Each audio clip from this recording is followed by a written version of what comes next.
சற்று முன் கிடைக்கப்பெற்ற மிக மிக முக்கியமான செய்தி ஒன்று வெளியாகி இருக்கிறது.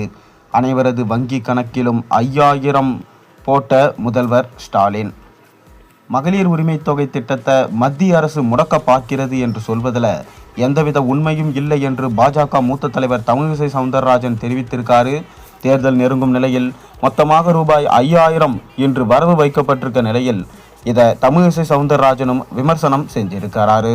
அதாவது பிப்ரவரி, மார்ச், ஏப்ரல் மாதங்களுக்கான முன்பணமா 3000 + கோடைக்கால சிறப்பு தொகுப்பா 2000 என இன்று மகளிர் உரிமை தொகை பெறும் 1.31 லட்சம் பெண்களின் வங்கி கணக்கில் ரூபாய் 5000 வரவு வைக்கப்பட்டதா முதல்வர் ஸ்டாலின் அறிவிச்சிருக்காரு.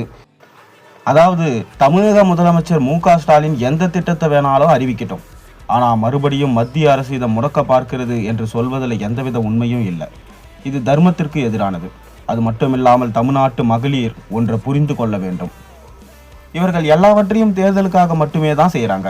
ஏனென்றால் சென்ற முறை பொங்கல் பரிசு கொடுக்க வேண்டும் என்று சொன்னவுடன் இல்லை, இப்போது கொடுத்தால் மக்கள் மறந்து விடுவார்கள், அதனால் தேர்தல் ஆண்டு கொடுக்கலாம் என்று சொன்னவர்கள் தான் திமுக.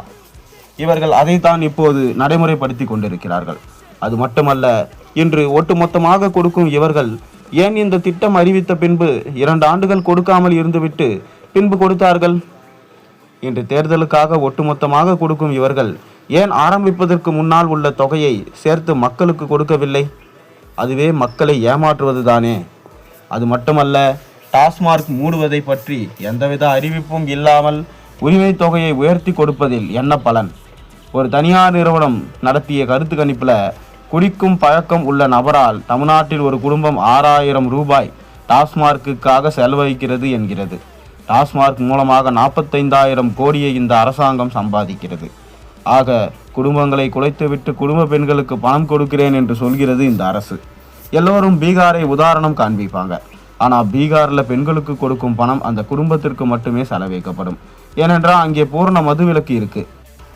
இங்கே எல்லாரும் வாங்கின பணத்தை டாஸ்மார்க்குக்கு தான் எடுத்துன்னு போய் திருப்பி கொடுக்குறாங்க.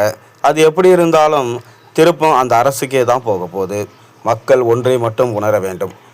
பெண்களுக்கு இவ்வளவு அமௌண்ட்டு தரேன், அவ்வளவு காசு தரேன் என சொல்லி ஏமாற்றுவதை விட்டுட்டு டாஸ்மார்க் கடைகளை ஒழித்து திமுக அரசு பண்ணியிருந்தாலே கண்டிப்பாக வெற்றிக்கு வழிவகுத்திருக்க முடியும்.